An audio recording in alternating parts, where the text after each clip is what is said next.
ఆరోగ్య ఆంధ్రప్రదేశ్లో భాగంగా ఎస్వి వైద్య కళాశాలలో నిరంతరంగా యోగా కార్యక్రమం వైద్య విద్యార్థుల చేత నిర్వహించబడుతుందని ఎస్వి వైద్య కళాశాల అదనపు వైద్య విద్యా సంచాలకులు మరియు ప్రిన్సిపల్ డాక్టర్ జి రవిప్రభు అన్నారు.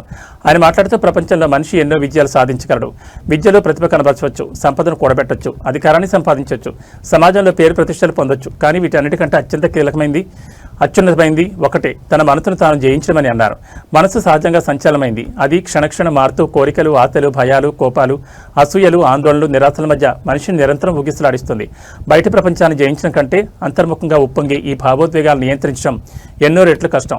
అందుకే భారతీయ ఋషులు మన సేవ మనుష్యానం కారణం బంధ మోక్షాయో అని చెప్పారు. అంటే మనసే బంధానికి కారణం, అదే విముక్తికి మార్గం. ఈ రోజుల్లో విద్యార్థుల్లో ఏకాగ్రత లోపం, ఉద్యోగుల్లో తీవ్రమైన ఒత్తిడి, కుటుంబాల్లో సంబంధాల సంక్షోభం, వీటన్నిటిని జయించాలంటే యోగా ఒకటే మార్గమని ఈ సందర్భంగా ఆయన తెలిపారు. ఈ కార్యక్రమంలో ఎస్వి వైద్య కళాశాల vice principal doctor Satyanarayanamurthy, UG PG వైద్య విద్యార్థులు, ఫిజికల్ డైరెక్టర్ డాక్టర్ శరవణన్ మరియు ఎస్వి వైద్య కళాశాల పిఆర్ఓ బీరకిరణ్ తదితరులు పాల్గొన్నారు.